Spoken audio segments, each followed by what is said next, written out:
in the introduction to the module, he's like, we're going to study the nano stuff, the small stuff, and the big stuff, like God. Just kidding, there's no God.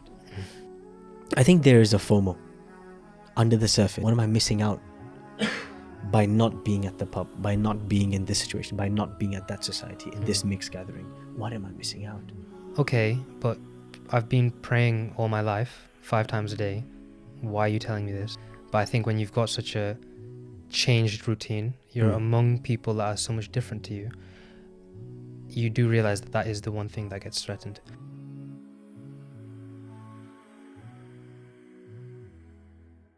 As well at the same time. It's a dangerous situation to be in.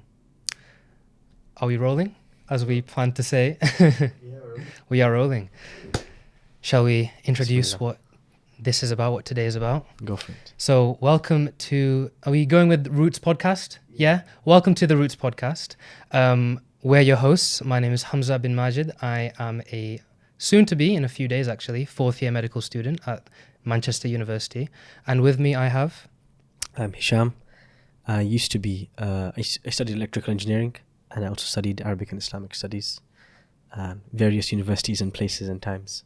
Here we are today. Yes. What a tiny scratch of the surface of who you are. We'll get there, inshallah. And what is this podcast? What is the Roots Podcast about?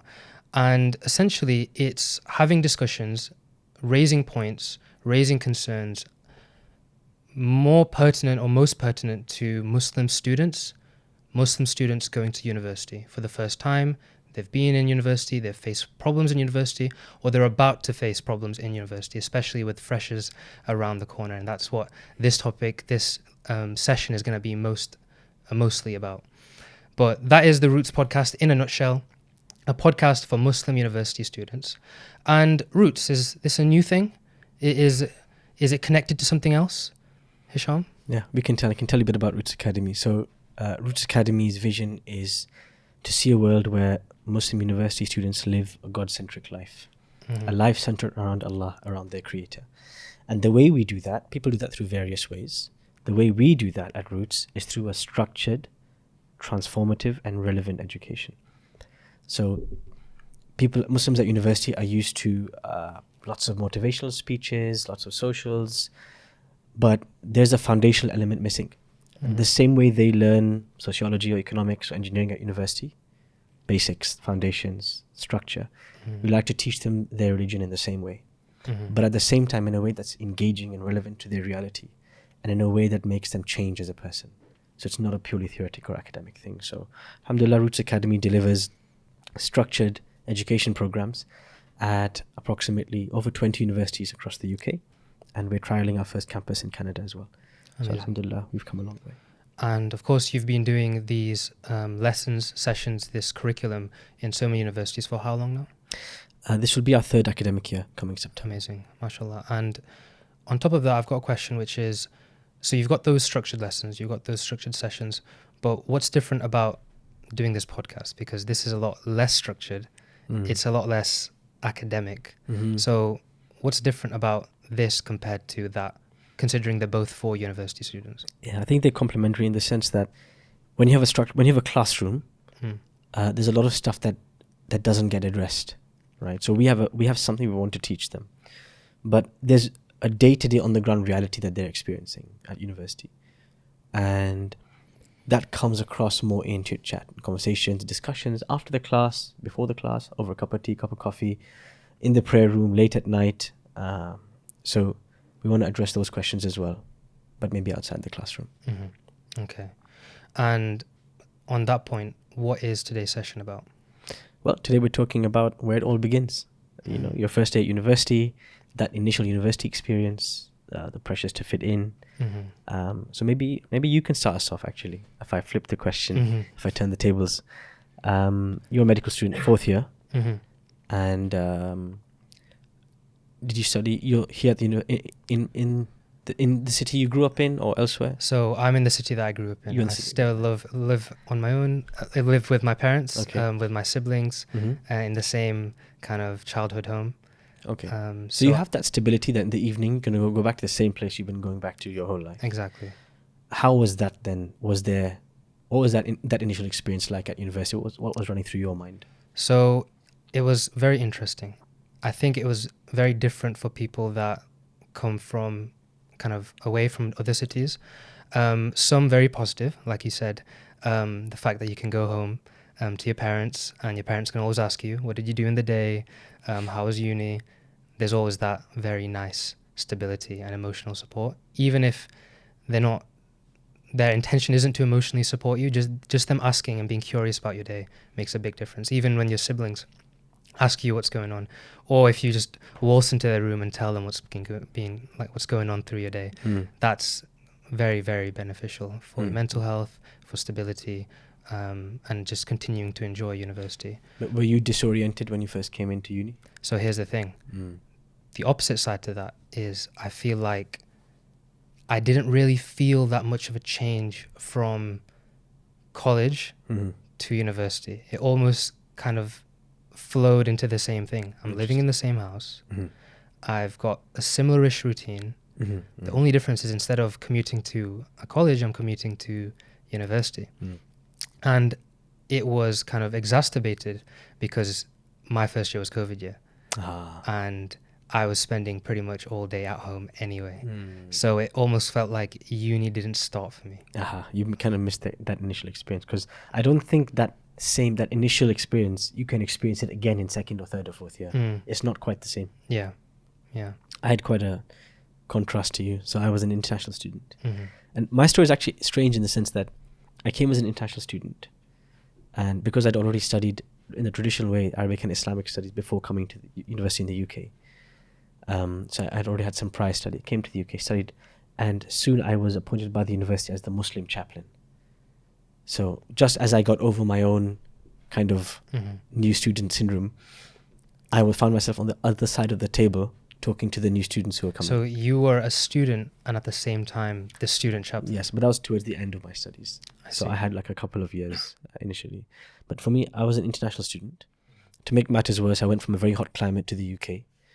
So the first thing for me was like, where's the sun? Where's the sun? There's no sun over here.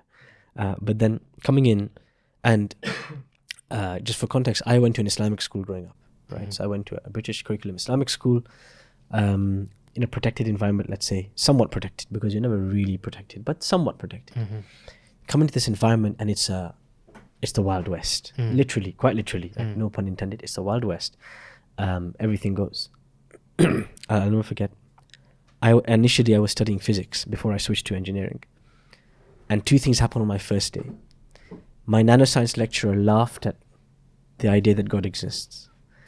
In the introduction to the module, he's like, we're going to study the nano stuff, the small stuff, and the big stuff, like God. Just kidding, there's no God. I was like, okay, interesting, is it? And then on the same day, you get up, I come downstairs from the physics lecture, and on the ground floor of the same building, someone hands me a bag, and in that bag there's a freshers pack, all sorts of stuff. Some stuff I don't want to talk about. There's contraception in there, and there's almost like this implicit encouragement, like, go wild. Someone comes up to me and is like, do you want to come to a bar crawl? I don't even know what a bar crawl is. I'm standing there, bar crawl, contraception, God doesn't exist. And this is within the first 3 hours of my coming onto campus. So that was my first day. And then later in the evening, I went to the Islamic Society's meet and greet. I was like, oh, Muslims. Finally, I'm at home. Where have you been? Guys, I've been waiting for you all day. That was my first day. So it was quite a unique experience. So shock. Just to talk about that very, very initial period. We'll talk about the next few weeks of starting university, but that very initial hit of change. I think it's a very universal experience. Because from students that I've talked to as well, of course, I lived at home, so I had a more soft approach to university. It wasn't a hard hit. But with the students that I talked to who moved out away from home, they said that all of them said very first day they moved in, they were asked, do you want to go to the bar? Do you want to go to the club? Here's some alcohol. You want to have some fun? You have some fun. And it wasn't like in the first week or on the first day. On the first day. Everyone's saying this is what happens. Especially when, were you in accommodation? So I wasn't in halls in student accommodation. I had like a private house, private rented accommodation, sharing with other Muslim students. I see. Yeah. So So- that's slightly softer in the accommodation Exactly. realm. On the accommodation realm, it was a Yes. softer blow, definitely, to my friends who were in halls, and they were placed with people they didn't know. And yeah, on the first day, the first week, there was so much noise they wouldn't be able to sleep at night. That's, I guess, for me at least, I had a safe haven to come to in the evening. I could be sure that there'd be nothing crazy happening at home. Yeah. But they didn't have that. A lot of others didn't have that. So we'll discuss how to actually deal with that, because that's a very big problem that you need to know how to face, and know that this is a problem you will face before you actually go into university. But before we talk about that, I've got an interesting question, which is, do you think it's beneficial to go through that experience? I think there are many things in life that are character building. And all those character building experiences start with a character test. Right? So you could have lost your dad, lost your mum, been in a car accident. Every one of those experiences feels initially like a train smashing into your soul. And you're stood there like, what's happening? And that initial reaction is the rawness of who you really are and what you really are capable of. And then you start to realize where the gaps are, where you can fill. Or the opposite happens, which is you slide into oblivion, you disappear, you fold like a pack of cards, like a house of cards. One situation in which a woman's husband passed away in the time of the Prophet ﷺ, and he came to her and he was trying to console her, and she said to him, "Just get lost, just go away, because you have no idea what I'm going through." She didn't know it was the Prophet Muhammad ﷺ. And later someone said to her, "You just pushed away the Prophet Muhammad." So she went to him ﷺ. She said, she apologized, and he said, "As-sabru inda sadmatil ula." True patience shows when you first get hit. So that was her character building incident, and her character showed, that rawness of character showed at that moment. So I think those moments are essential in our lives. Allah promises us that we will go through them. وَلَنَبْلُوَنَّكُمْ. Allah says we will absolutely test you. And I think these are one of those tests. Yeah. It comes, and it has to come. If it doesn't come at university, it'll come elsewhere. Definitely. And that's a very good point, because I think you mentioned that you lived in a bubble before you absolutely came to Nottingham University to study. If you were to live your entire life in a bubble, then I think it's okay to live life in a bubble, because life's never going to change. You're always going to be in that bubble. You don't need to learn any skills that are outside of that bubble, because they're irrelevant. Of course. But if you are going to live life, especially in this country, it's not okay to live in that bubble. Yeah, I think eventually it gets popped. Exactly. And I would even say now, when I look back at the Muslim country I grew up in, the Muslim Islamic school I went up in, that bubble has been mega popped. Because of social media and the internet, right? Like there was a time when, Arabs in an Arab country, or Pakistanis in Pakistan, or Africa, whatever, people would live according to their local culture, customs. They would be entertained by local forms of entertainment, etc. But now everybody's watching American TV series. Everybody's listening to X kind of music. Everybody's doing X, Y, Z. The bubble has been popped, and now it's just about globally, and now it's just about managing how you manage that experience of being in the popped bubble. And you could almost argue that having this bubble popped in a environment where you know it's going to be popped, you're expecting it to be popped, you know when it's going to be popped, the first day you arrive at university, of course, with your bags and accommodation, it's almost the best experience you can have of having your bubble popped, dealing with it, being patient in that moment like you mentioned, and then moving on from there. The best analogy I can think of is that imagine you are a stunt double, right? There's some movie set, some film set, and the stunt double is supposed to fall off a building. But he knows or she knows exactly when and how that fall is going to happen, what arc they're going to fall on, and they know there's a safety net at the bottom. The problem is you don't want to be that person who comes unrehearsed, unprepared, and then boom, and you're just free floating now, ready to crash.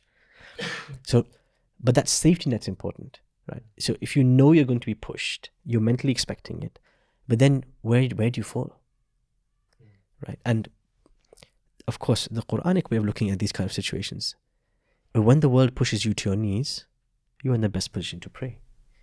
This is the idea that you are being driven, pushed, tested, questioned. This idea of fitna. Fitna in Arabic refers to, fatana in Arabic is to put, something in a flame, to burn, an idea, to purify it. Right? So really valuable rare metals, right? You'd put it you'd smelt it in a furnace in order to purify it of its impurities. And then you see the core, what it really is underneath. That's what's happening. But it's that mental preparation and then creating that safety net.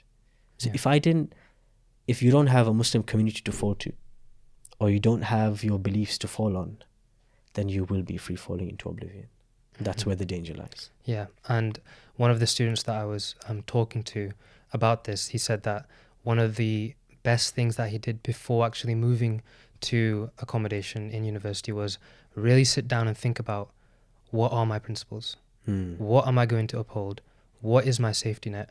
What do I believe in, so that when they get tested, I know where I stand?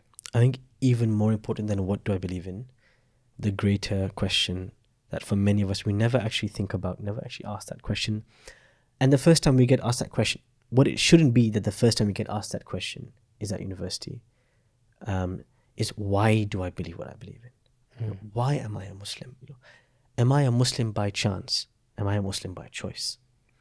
What happens is, if you're a Muslim by, just we're saying as a phrase, Muslim by chance, in the sense that you're born into a Muslim family, okay, your parents told you to pray, so you prayed. Your parents told you to do X, so you did X. And there's nothing really deep down, intrinsically motivating you to do those things. You come to university, the first time you see there's Muslims not praying, there's people drinking, there's people doing whatever they want. And if you don't have a why, it's very easy for your principles to just become blurred and for them to shift. Yeah. And it's almost like a set of dominoes we were talking about beforehand, right? It's like you compromise one thing. Let's say, I'm in lectures, I'll just miss my salah. And another thing, and another thing, and another thing, until you find yourself sat at the pub. Not with a glass of lemonade in your hand. Right? And where did the domino start? So it's that first domino, preventing the first domino from falling. And the only way you'll stand by that domino is if you know why this is so important to me. This is who I am. Then you'll guard it with your life. Otherwise... Yeah. And that why actually was quite pertinent on Sunday, this last Sunday, because one of my very good friends actually took his shahada for the first time. And he started crying, and it was with an imam that we all knew. And he took his shahada and he started crying. And he's been interested in Islam for a long time, but it took him quite a while to actually take the step to take the shahada. And one of those reasons was because he was scared. He was scared that the community that he's about to be part of have been Muslim for so long, their entire lives. They know in and out what it means to be a Muslim, what Islam is. And he's only just started this journey. How is he going to catch up? He's so many years behind. And the Imam said, actually, for many, many Muslims, we're all in a way reverts, in the sense that for so long in our lives, we are considering ourselves to be Muslim, but we don't actually ever question why we're Muslim. And we're almost, like you said, Muslim by chance. We're Muslim because our parents are Muslim, or we're in a Muslim community, or we live in a Muslim country. You're on autopilot. Exactly. You're going through the motions. No one stopped you. Like, why am I actually doing this? Do I really want to do this? Yeah. And the first time, if the first time you ask that question is in an adversarial environment. So like, let's say you were learning to, fence, right? The idea is you learn to fence in a safe environment with the mask and everything. Yeah. So that the first time someone pulls a sword out at you, you've got all those years of training. If the first time you have to answer that question, why am I Muslim, is in an environment where someone's pointing a sword, a proverbial sword at you, someone at uni is like, this guy believes in God. Or like, look at that ISIS guy. Like, if that's the first time you have to justify your beliefs, you're in trouble. Yeah. But at the same time, you may be in trouble, but like you said, the point of fitna, of the purifying the metal, perhaps it's, again, a chance. And of course, you need to prepare for that chance. You need to prepare for going into university. But maybe it's that chance for you to have that kind of Muslim version of reverting. It's an opportunity. Exactly. But the idea is when we say it's a fitna, it's a test. It burns through the mask that you have, and it leaves behind who you really are. It just exposes who you really are. Yeah. And if who you really are is shifting and sliding, and it's not firmly grounded, and then you're going to shift and slide. I think people have a lot of practical challenges first week of university. But if I can steal your words, it comes down to those initial experiences comes down to, do I have a backbone? Yeah, to steal your words. Like, how do I respond to those things? It comes back to a backbone. And it's that backbone of Iman, right? Which is, what is Iman? It is who I am. It is why I'm here. It is my version of reality. My version of reality is that I was put here by God, by Allah, and I'm going back to Him. And on this earth, I'm surrounded by the angels. And I was sent a messenger, and I was sent revelation. I was sent the Quran, and I am on this earth for a purpose. That's my Iman. That's my version of reality.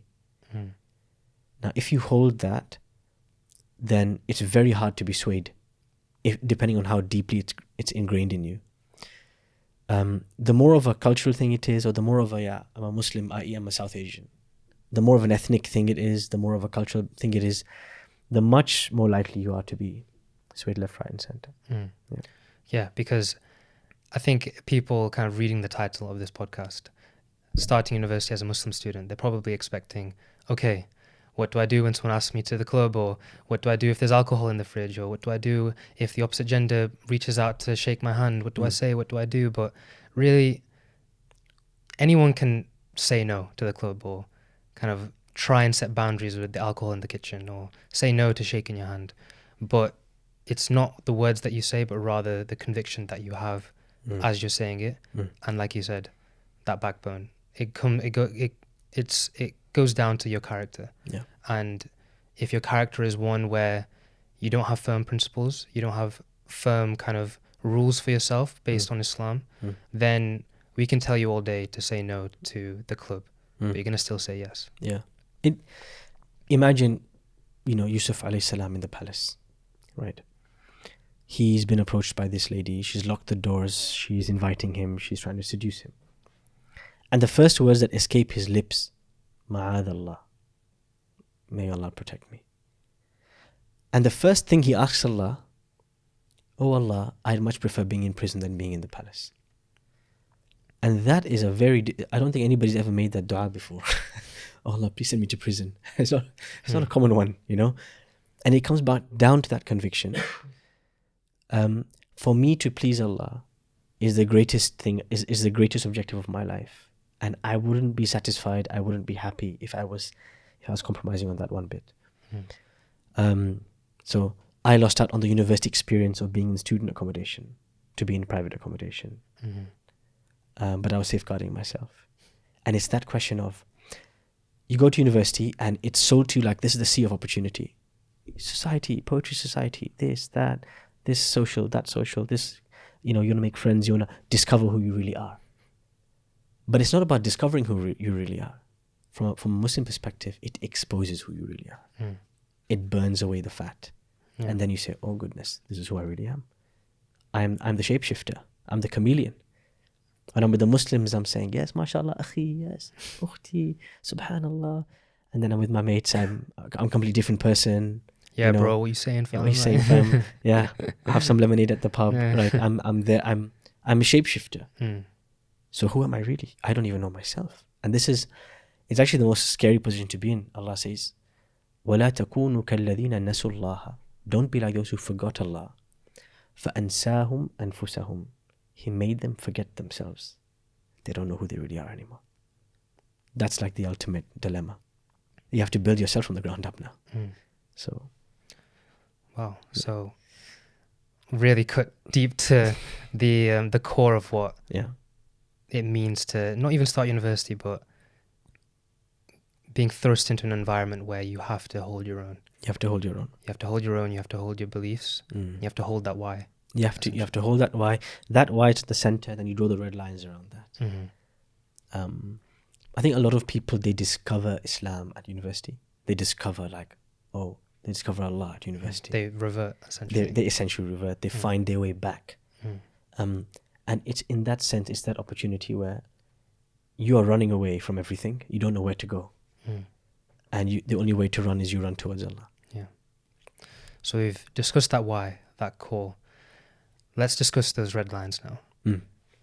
Those whys, how do they manifest in the experiences, the universal experiences that students, Muslim students, will experience when they start university? And let's go back to that first day. Let's picture you, Ustad Hisham, on your first day. You get into accommodation. Accommodation's okay because you've got Muslim accommodation, but then you go into the campus and you get your goodie bag, you get your kind of peers asking you to go to the club. We've kind of talked about what goes through your brain with the why, but how do you practically approach that? Yeah, I remember the first thing I was asked, like, hey, come around to the pub with us. Like, everybody goes to the pub on a Friday. Like, what do you do? I was like, no, I'm a Muslim, we don't drink, so I'm not really, I'm not interested. Obviously, I didn't say I'm not interested. I think that's one thing. It's important. You don't have to be confrontational. So there's two extremes. Like, you don't have to acquiesce. You don't have to, like, give in, but you don't also have to, like, have, like, a fist fight for no reason or a verbal fight. It doesn't have to be. So, I just politely decline. They're like, oh, come on. Not even a lemonade. And then the worst thing for me was, but there's other Muslims coming with us. Why is it just you? Like, oh, okay, right. So either I have to disown my own or I have to justify, or I have to say that I am an extra orthodox, strict Muslim, right? So I was like, no, this is just how it is. I think there is a FOMO under the surface. You're at university. You're here to you're here to learn. You're here to meet people. You're here to develop yourself. But there is, at some extent, like, what am I missing out by not being at the pub, by not being in this situation, by not being at that society, in this mixed gathering? What am I missing out? And it's knowing that it's that deep conviction that I'm not missing out on anything, right? In the ultimate form, I'm not missing out on anything. And it's knowing that there's another safe haven for me to return to. Like, okay, all these guys have gone to XYZ place. The alternative isn't me sitting alone at home, sobbing in the corner. The alternative is me finding my people. Yeah. Right? Allah says, وَاصْبِرْ نَفْسَكَ مَعَ الَّذِينَ يَدْعُونَ رَبَّهُمْ بِالْغَدَاةِ وَالْعَشِيِّ يُرِيدُونَ وَجْهَهُ. Find yourself with those people who call upon their Lord morning and evening, seeking His pleasure, seeking His face. So, who are those people turning themselves towards Allah? Those are my people. Even when Nuh alayhi salam's son, his own blood son, drowns, he says, oh Allah, forgive him. Innahu min ahli. This is my family. Allah says, Innahu laysa min ahlik. This ain't your family. This is not your familia. Right? Find your familia, and it's not this guy. It's not this boy. It's not this person. It's those people who remind you of Allah. So that, going back to that first day, come round to the pub. It's just a lemonade. No, thank you. It's okay. And I walked in the other direction, straight to the Islamic Society and straight to the masjid. There's a bunch of guys sitting there having pizza in the house of Allah. And, yes, they're chilling, they're chatting, but it's time for salah, everybody gets up. And the remembrance of Allah is happening. And there is that shared value between us, It's not, we're not there. One of the interesting things, the only similar experience I find is like Umrah or Hajj, because you have people from like 20, 30 different nationalities, ethnicities. The only thing that's binding them is La ilaha illallah, is their beliefs. You find yourself there, you find your safe haven. It's much easier to say no to other things because you're not missing out. You got your alternative. Yeah.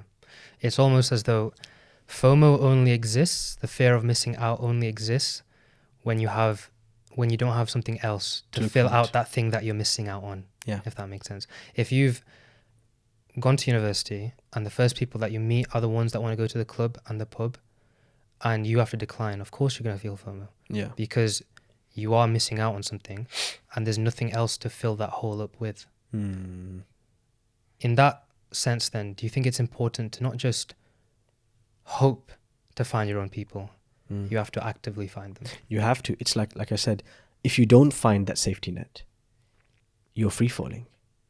And that fall can cause serious damage. But if you fall into someone's arms, then it doesn't matter how hard you're being pushed away. You have that safety net. You have that alternative. You just imagine the Prophet ﷺ So in Mecca, a few small hand-picked number of Muslims, right? Bilal, Khabbab, just a few people, right? And the Prophet ﷺ is exiled from Mecca. And this is an interesting pattern. Vast majority of prophets at some point were exiled or thrown into the no man's land. He's exiled from Mecca. Get out. Nobody trade with them. Nobody marry them. Nobody deal. Nobody talk to them. Of course he's going to feel FOMO. These are his uncles, his cousins, his people, his familia.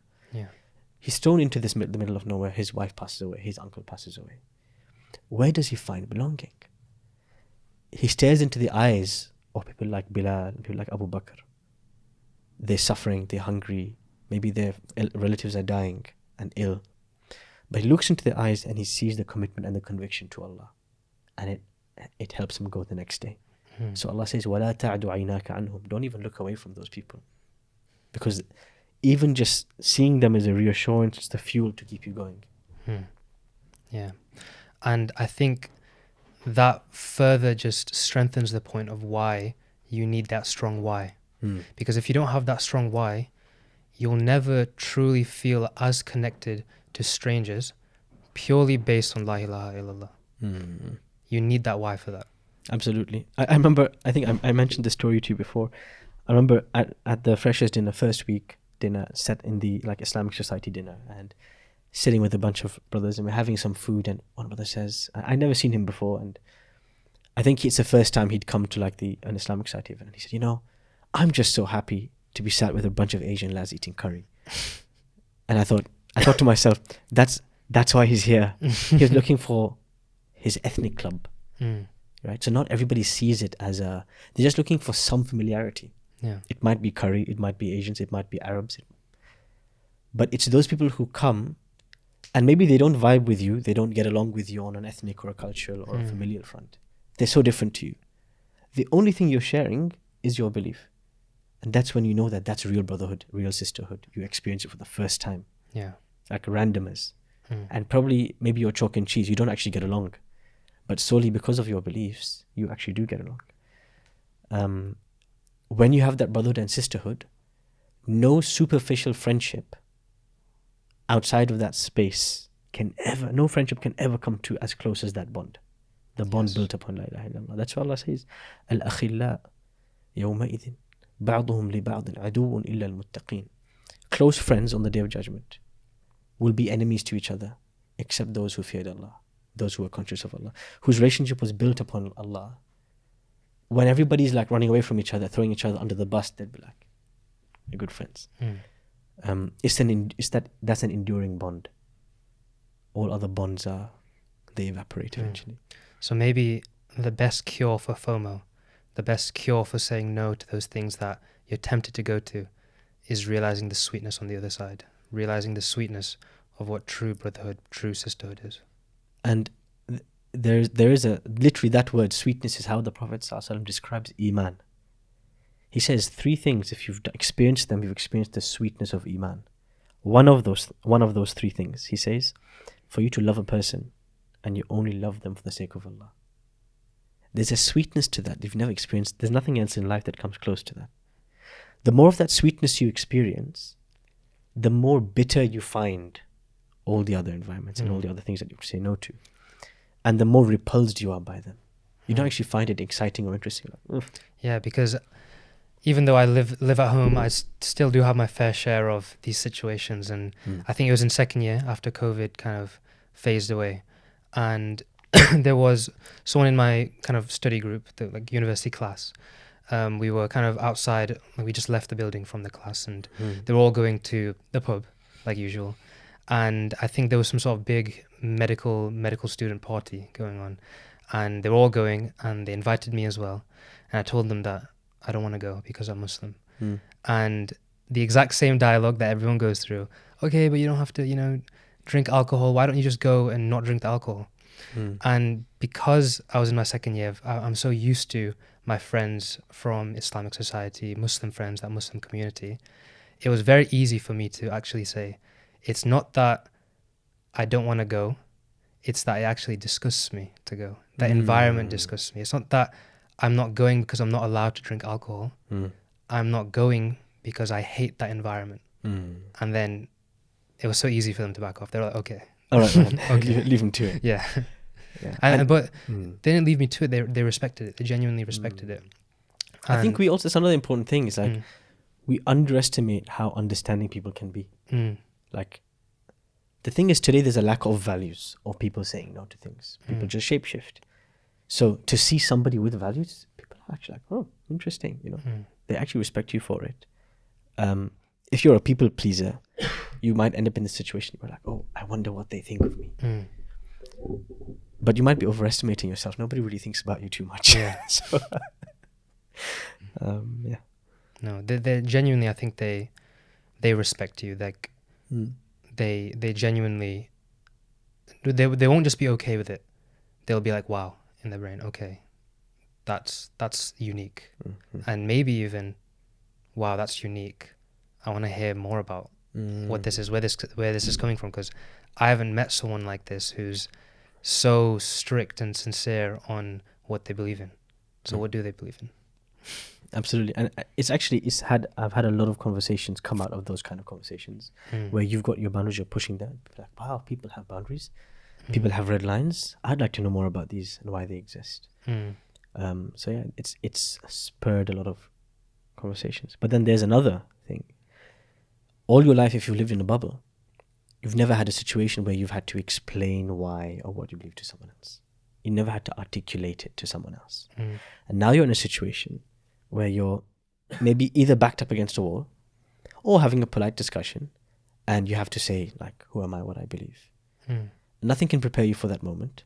Now you're in that moment and you realize that actually this is a moment, an opportunity for you to invite people to Allah. It's actually insane. Yeah. Because you can see it as like, oh, I gotta avoid this. But actually it's an opportunity if you're confident enough to share that message. It's almost like instead of them peer pressuring you, you're peer pressuring them.